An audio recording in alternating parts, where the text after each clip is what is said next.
வணக்கம். இன்னைக்கு cost அக்கவுண்டிங்ல labour காஸ்ட்ல சில ப்ராப்ளம்ஸ் பார்க்கலாம். ஸோ இதுல வந்து பார்த்தீங்கன்னா, ஹரிபிரசாத் ரெட்டி புக்ல sum number 12.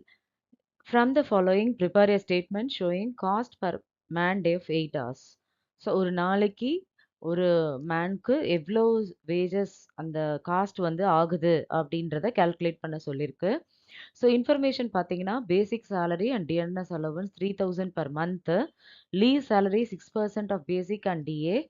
Employees contribution to PF 6% of basic pay and leave salary. அதே மாரி எம்ப்ளாயர் கான்ட்ரிபியூஷனும் அதே தான். Number of working hours in a month வந்து 200 ஹவர்ஸ் குடுத்துருக்கு. ஸோ இது ஒரு ஸ்மால் ப்ராப்ளம் தான். சிம்பிளான ப்ராப்ளம் தான். ஆக்சுவலி நம்மளுக்கு என்ன கேட்டிருக்குன்னா, பெர் டே ஆஃப் 8 ஹவர்ஸ்க்கு எவ்ளோ அப்படின்னு தான் கேட்டிருக்கு. இங்க குடுத்துருக்கிற இன்ஃபர்மேஷன் எல்லாமே பெர் மந்த்துக்கு இருக்கு. ஸோ பெர் மந்த்துக்கு வந்து அவங்க எவ்ளோ ஹவர்ஸ் ஒர்க் பண்றாங்க அப்படின்னு சொன்னா 200 ஹவர்ஸ் ஒர்க் பண்றாங்க. ஓகேவா? So statement showing cost per day of 8 hours வந்து இப்ப போடுறோம். அதுல பர்ட்டிகுலர்ஸ் அமௌண்ட் காலம் கிரியேட் பண்ணிக்கிறோம். So first basic salary and DA ஒரு 200 ஹவர்ஸ்க்கு எவ்வளோ குடுத்துருக்குன்னா, 3000 பெர் மந்த்ன்னு குடுத்துருக்கு. அப்போ 1 ஹவருக்கு எவ்வளோ வருது அப்படின்னாக்கா, ₹15. ஓகேவா? அதே மாரி லீவ் சேலரி என்ன சொல்லியிருக்காங்க? 6% ஆஃப் பேசிக் அண்ட் டிஏன்னு சொல்லியிருக்காங்க. அதாவது இப்ப நம்ம அமௌண்ட் பெர் ஹார் வந்து ₹15 தெரிஞ்சிருச்சு இல்லையா? அதனால லீவ் சேலரி அந்த ₹15ல 6% எவ்வளோ அப்டின்னா 0.9. அதே மாதிரி எம்ப்ளாயீஸ் கான்ட்ரிபியூஷன இங்க எடுக்கக்கூடாது. Only cost incurred by the employer அத மட்டும் தான் நம்ம எடுக்கணும். சரியா? ஸோ அதனால எம்ப்ளாயர் கான்ட்ரிபியூஷன் டூ பிஎஃப் 6% எவ்வளோ அப்டின்னா 0.91. ஸோ இப்போ உங்களுக்கு ஒரு ஹவருக்கு எவ்ளோ அப்படின்றது தெரிஞ்சிருச்சு. டோட்டலா எவ்வளவு செலவாகுது அப்படின்னு சொன்னா 16.81 செலவாகுது. ஓகேவா? இப்போ நம்மளுக்கு என்ன தேவை அப்படின்னா, ஒரு நாளைக்கு எவ்வளோ அப்படின்றதுனால 8 ஹவர்ஸால மல்டிப்ளை பண்ணும்போது நம்மளுக்கு லேபர் காஸ்ட் எவ்வளோ அப்படின்றது தெரியுது இங்க. ரூப்பீஸ் 134.84. ஸோ இதுலேருந்து என்ன அப்படின்னாக்கா அண்டர்ஸ்டாண்ட் பண்ணிக்கணும் அப்படின்னு சொன்னாக்கா, குடுத்துருக்கிற இன்ஃபர்மேஷன் ஃபர்ஸ்ட்டு மந்த்துக்கு குடுத்துருக்கா, இல்ல ஒரு நாளைக்கு குடுத்துருக்கா அப்படின்றத செக் பண்ணி, ஒரு அவங்க எவ்ளோ நம்பர் ஆஃப் வொர்க்கிங் ஹவர்ஸ் குடுத்துருக்காங்கன்றத பேஸ் பண்ணி தான் நம்ம பெர் ஹவருக்கு கண்டுபிடிச்சுக்கிறோம். அதே மாதிரி எம்ப்ளாயி வந்து எதனா செலவுகள் இருந்தா, கான்ட்ரிபியூஷன் டூ பிஎஃப்லாம் இருந்தா அத நம்ம எடுத்துக்க வேண்டாம். ஒன்லி எம்ப்ளாயர் எவ்ளோ காஸ்ட் இன்கர் பண்றாங்களோ, அத மட்டும் தான் நம்ம எடுக்க போறோம். ஸோ இது ரொம்ப சிம்பிளான சம். உங்க எல்லாருக்கும் அண்டர்ஸ்டாண்ட் ஆயிருக்கும் அப்படின்னு நம்புறேன். இன்னொரு சம் பார்க்கலாம். இதுல வந்து பார்த்தீங்கன்னா, ஒர்க்கரோட இயர்னிங்ஸு, லேபர் காஸ்ட்டு, அதோட அலோகேஷன் டூ ஜாப் என்னன்ற வச்சு ஒரு சம் குடுத்துருக்கு. இது வந்து புக்ல 21st ப்ராப்ளம் இது. ஓகேவா? ஸோ சம் பார்க்கலாம். Calculate the earnings of worker A and B from the following particulars for a month. Allocate the earnings of each to job X, Y, Z. Okay. Worker பார்த்தீங்கன்னா, ஏவும், worker பியும் இருக்காங்க. அவங்களுக்கு என்ன பண்றாங்க, அவங்களோட எர்னிங்ஸ அவங்க ஒரு 3 விதமான ஜாப் பண்ணிட்டுருக்காங்க. எக்ஸ் ஜாப்க்கு பண்றாங்க, ஒய்க்கு பண்றாங்க, ஜாப் இசட்க்கு பண்றாங்க. ஸோ, அதுல அவங்களோட எர்னிங்ஸ் என்னன்றத ஃபைண்ட் அவுட் பண்ண போறோம். ஸோ, இப்ப வந்து பர்ட்டிகுலர்ஸ் ஏ அண்ட் பிக்கு பேசிக் வேஜ் எவ்வளோ சொல்லிக் குடுத்துருக்குன்னா, 2 பேருக்குமே 100 சொல்லிக் குடுத்துருக்காங்க. டிஏ வந்து பார்த்தீங்கன்னா 50%, இங்க 55%. PF on basic wage 8%, 8%. ESI on basic pay 2%, 2%. Over time வந்து ஏக்கு மட்டும் 10 ஹவர்ஸ், பிக்கு இல்ல. ஐடில் டைம் அண்ட் லீவ் வந்து பார்த்தீங்கன்னா, ஏக்கு இருக்கு, பிக்கு இல்ல. பிக்கு வந்து 16 hours. The normal working hours for the month வந்து எவ்வளோ சொல்லியிருக்குன்னா, 200 hours. Overtime is paid எவ்வளோ ரூபா பே பண்றாங்களாம்? Double the normal rate plus DA pay பண்றாங்க. Employees contribution to state insurance and PF at equal rate with employer contribution. இது நம்ம இந்த இடத்துல கால்குலேஷனுக்கு எடுத்துக்க போறது கிடையாது. ஸோ இந்த மந்த்த பொறுத்தவரைக்கும் அவங்களுக்கு 25 வொர்க்கிங் டேஸ் இருக்கு. 1 பெய்ட் ஹாலிடே இருக்கு. ஓகேவா? நம்மளுக்கு தேவை 200 வொர்க்கிங் ஹவர்ஸ் குடுத்ததுனால, அத வச்சு நம்ம கால்குலேட் பண்ண போறோம். இந்த பின்னாடி குடுத்திருக்கிற அந்த 25 வொர்க்கிங் டேஸ் நம்மளுக்கு தேவை கிடையாது.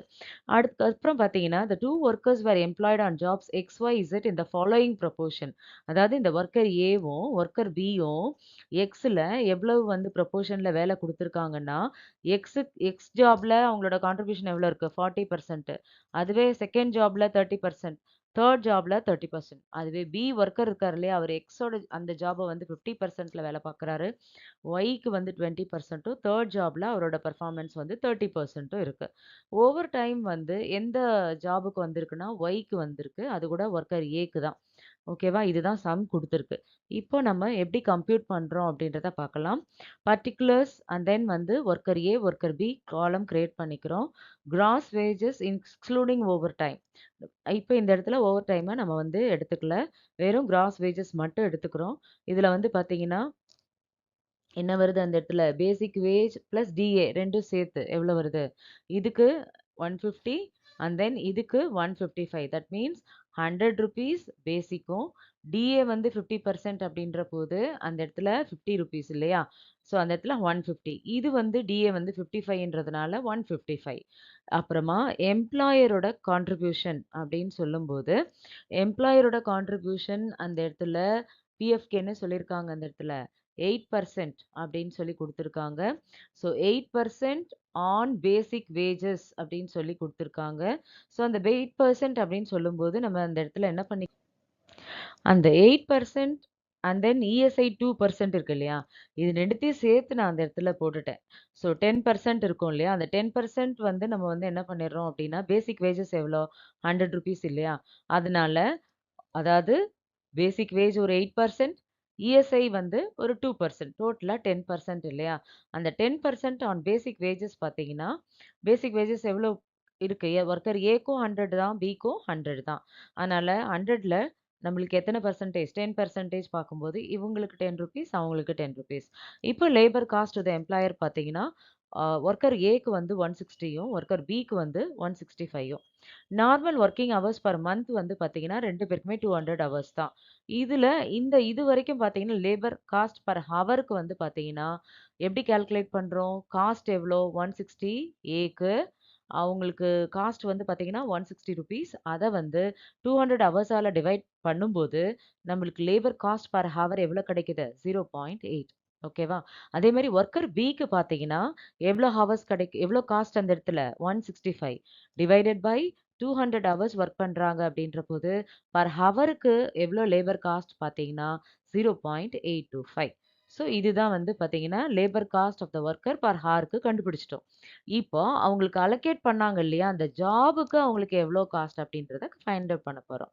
அதுக்கு தான் அந்த இடத்துல statement showing the allocation of labour cost to jobs அப்படின்னு சொல்லி ஹெட்டிங் போட்டுட்டு, பர்ட்டிகுலர்ஸ் வந்து நம்ம வொர்க்கர் ஏவும், வொர்க்கர் பியும் குடுத்துட்டோம். அதுக்கப்புறம் எத்தன ஜாப் அந்த இடத்துல இருக்கு? 3 ஜாப் இருக்கு. எக்ஸ் இருக்கு, ஒய் இருக்கு, இசட் இருக்கு. ஓகேவா? அண்ட் தென் வொர்க்கர் ஏ வந்து எக்ஸ்ல வந்து அவரோட பெர்ஃபார்மன்ஸ் எவ்ளோ அப்படின்னு பார்த்தோம்னா, 40% அவங்களோட பெர்ஃபார்மன்ஸ் அப்படின்னு சொல்றாங்க. சரியா? அப்போ அவங்களுக்கு லேபர் காஸ்ட் எவ்வளோ ஆகுது? 160 ஆகுது இல்லையா? அந்த 160ல எக்ஸ்ல வந்து பார்த்தீங்கன்னா 40% ரைட்? ஸோ எக்ஸ்ல வந்து 40% அப்படின்னு சொல்லும்போது எவ்வளோ ரூபா? ₹64. அதுவே ஒய்ல அவங்களோட பெர்ஃபார்மன்ஸ் எவ்வளோன்னா 30%. அப்போ 160ல 30% பார்த்தீங்கன்னா 48. அதே மாரி இசட்க்கு அவங்க அதே 30% தான் குடுக்குறாங்க 48. ஓகேவா? ஸோ அவங்களுக்கு ₹160 மொத்தமா கிடைச்சிருக்கு. ஆனா, இந்த 3 விதமான ஜாப அவங்க பண்ணதுனால, இந்த லேபர் காஸ்ட் அவங்களுக்கு கிடைக்குது. ஓகேவா? அப்போ அவங்களுக்கு எப்படி அந்த ஜாப வந்து பிரிச்சு அவங்க எவ்வளோ எவ்வளோ வேலை பார்த்துருக்காங்களோ, அந்த ஜாப்க்கு இவ்ளோ இவ்ளோ அப்படின்றது தான் இந்த இடத்துல காண்பிக்கிறோம். ஸோ வொர்க்கர் ஏக்கு ஜாப் எக்ஸ்க்கு அவங்களுக்கு எவ்வளோ பேமெண்ட்னா ₹64. ஜாப் ஒய்க்கு ₹48. ஜாப் இசட்க்கு ₹48. சரியா? ஆனா, இப்ப இந்த நம்ம நம்ம சம்ல பார்த்தீங்கன்னா, ஓவர் டைம் வந்து யார் வேலை பார்த்துருக்கா? ஏ மட்டும் தான் வேலை பார்த்துருக்காங்க. 10 ஹவர்ஸ் வேலை பார்த்துருக்காங்க. கரெக்ட்டா? ஸோ 10 ஹவர்ஸ் வேலை பார்த்துருக்காங்க அப்படின்னு சொல்லும்போது, அவங்களுக்கு ஓவர் டைம் வந்து டபுள் த ரேட்டுன்னு வேற சொல்லியாச்சு. கரெக்ட்டா? ஸோ அந்த ஓவர் டைம் வந்து டபுள் த ரேட் அப்படின்னு சொல்லும்போது, அந்த இடத்துல நம்ம என்ன பண்றாங்க, ஃபார் எக்ஸாம்பிள் அந்த overtime is paid for the double the normal rate plus டிஏன்னு சொல்லியிருக்கு. ஸோ நார்மல் ரேட் வந்து நம்மளுக்கு எவ்வளோன்னு தெரியும் அந்த இடத்துல? பேசிக் வேஜஸ் எவ்வளோ? 100. அதே மாதிரி ஆ ₹50 வந்து பார்த்தீங்கன்னா, டிஏக்கு. இப்ப டோட்டலா நம்ம ஏக்கு மட்டும் தான் கால்குலேட் பண்ண போறோம். டோட்டலா வந்து ₹150 ஏக்கு டிவைடட் பை 200 ஹவர்ஸ் பார்த்தோம்னா, அவங்களுக்கு எவ்வளோ கிடைக்குது அந்த இடத்துல அப்படின்னு சொல்லும்போது, தட் மீன்ஸ் 200 ஹவர்ஸ். ஸோ இந்த ஓவர் டைம்க்கு வந்து பார்க்கும்போது, அவனுக்கு எப்படி பேமெண்ட் குடுக்குறாங்கன்னா, நார்மல் ரேட்ட விட double the rate. Normal rate அப்படின்ற போது பேசிக்கும் டிஏவும் சேர்த்து கால்குலேட் பண்ண சொல்லி நம்ம சம்ல குடுத்துருக்கு. ஸோ அந்த கொஸ்டின் ரீட் பண்ணீங்கன்னா தெரியும். Overtime is paid for the double at the normal rate plus DA அப்படின்னா wages plus DA. So wages பார்த்தீங்கன்னா 100 அண்ட் டிஏ பார்த்தீங்கன்னா 50. ஸோ டோட்டலாக கிராஸ் வேஜஸ் அவனுக்கு எவ்வளோ 150. ஓகேவா? ஸோ அந்த 150 ருபீஸ் அவனுக்கு 200 ஹவர்ஸ்க்கு அப்படின்னு சொன்னால் ஒரு ஹவருக்கு எவ்வளோ வருது 0.75 வருது. அதுவே டபுள் த ரேட் அவனுக்கு ஓவர் டைம் சொல்லும்போது அவனுக்கு எவ்வளோ ரூபாய் அந்த இடத்துல 1.5.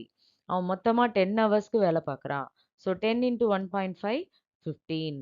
அதனால அதை எங்க கொண்டு வரோம் அப்படின்னு சொன்னா, ஜாப் ஒய்ல அந்த 15 ருபீஸ கொண்டு வந்துரும். ஒர்க்கர் ஏ வந்து ஓவர் டைம் பார்க்குறாங்க. அதுவும் எந்த ஜாப்க்கு பார்க்குறாங்கன்னா, ஜாப் ஒய்க்கு பார்க்குறாங்க. அதனால அங்க கொண்டு வந்தாச்சு. ஜாப் ஜெட்ல எதுவும் கிடையாது. அடுத்து ஒர்க்கர் பிய பொறுத்தவரைக்கும் எந்த ஓவர் டைமும் இல்ல. இந்த கால்குலேஷன் கிடையாது. இவங்களோட பெர்ஃபார்மன்ஸ் பார்த்தீங்கன்னா, ஜாப் எக்ஸுக்கு ஒரு 50% அப்படின்ற போது, அவங்களோட லேபர் காஸ்ட் எவ்வளோ பண்றாங்க அப்படின்னாக்கா 165 இருக்கு இல்லையா? அந்த 165ல 50% பார்த்தீங்கன்னா 82.5. அதுவே ஜாப் ஒய்ல அவங்களோட பெர்ஃபார்மன்ஸ் லெவல் 20% தான். ஸோ அப்போ 33 ரூபீஸ். ஜாப் செட்ல வந்து பார்த்தீங்கன்னா, அவங்களோட பெர்ஃபார்மன்ஸ் 30%. அது பார்க்கும்போது 49.5%. ஸோ இவங்களோட அந்த கால்குலேஷன்ஸ் என்ன அப்படின்னு சொன்னா, அதாவது இந்த 160 ருபீஸ் டோட்டலா அவங்களுக்கு ஏக்கு குடுக்குறாங்க இல்லையா? அவங்க அந்த எந்தெந்த வேலைக்கு எவ்வளோ எவ்வளோ வாங்குறாங்கன்றத தான் அந்த இடத்துல காமிச்சிருக்கு. எக்ஸுக்கு ஒரு 64, ஒய்க்கு ஒரு 48, ஜெட்டுக்கு ஒரு 48. டோட்டலா அந்த இடத்துல 160 ருபீஸ். அதுல ஓவர் டைம் ஒரு ரூ. 15 எக்ஸ்ட்ரா அப்படி வரணும். அதே மாரி ஒர்க்கர் பிய பொறுத்தவரைக்கும், அவங்களுக்கு டோட்டலா 165 ருபீஸ் பே பண்றாங்க. அதுல எக்ஸ்ல வந்து 146ம், 190 தட் மீன்ஸ் அதாவது சாரி அதாவது ஒர்க்கர் பிய பொறுத்தவரைக்கும், எக்ஸ்ல வந்து 82.5, ஒய்க்கு வந்து 33, ஜாப் செட்டுக்கு வந்து 49.5. ஓகேவா? ஸோ, இப்ப இதுல என்ன சொல்ல வராங்கன்னா, எக்ஸுக்கு மட்டும் எவ்வளோ வந்து அவங்க லேபர் காஸ்ட் இன்கர் ஆகுதுன்னா 146.5. ஒய் ஜாபுக்கு எவ்வளோ அப்படின்னா 96. ஜாப் செட்டுக்கு வந்து 97.5. புரிஞ்சுதா? மேல குடுத்தது வந்து ஏ அண்ட் பிக்கு டோட்டலா எவ்வளோ லேபர் காஸ்ட் அப்படின்றது. அந்த கீழ வந்து நம்ம allocation of labour cost jobs வந்து பார்த்தீங்கன்னா, மொத்தமா செஞ்ச வேலைக்கு 160 அண்ட் 165 ரெஸ்பெக்டிவ்லி அந்த இடத்துல கால்குலேஷன் போட்டுட்டோம்.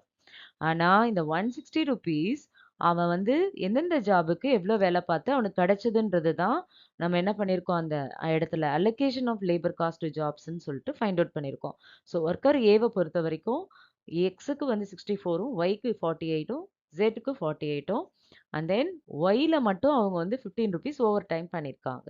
பட் ஒர்க்கர் பிய பொறுத்தவரைக்கும் எக்ஸுக்கு ஒரு 82.5, ஒய் ஜாபுக்கு 33 அண்ட் ஜெட் ஜாப்க்கு 49.5. ஓகேவா? ஸோ இப்ப பார்க்கும்போது எக்ஸோட அந்த ஜாப் எக்ஸுக்கு மட்டும் எவ்வளோ லேபர் காஸ்ட் பண்ணியிருக்காங்கன்னாக்கா 146.5. ஜாப் ஒய்க்கு மட்டும் எவ்வளவு வந்து லேபர் வந்து காஸ்ட் இன்கர் ஆயிருக்குன்னா 96 ருபீஸ். ஜாப் செட்டுக்கு மட்டும் 97.5. ஓகேவா? ஹோப் எல்லாருக்கும் இன்னைக்கு போட்ட இந்த 2 சம்முமே அண்டர்ஸ்டாண்ட் ஆயிருக்கும் அப்படின்னு நம்புறேன். வேற சில இம்பார்ட்டன்ட் சம்ஸோட அப்கமிங் வீடியோல பார்க்கலாம். இந்த வீடியோ பிடிச்சிருந்ததுன்னா லைக் பண்ணுங்க, ஷேர் பண்ணுங்க, சப்ஸ்கிரைப் பண்ணுங்க. Thank you.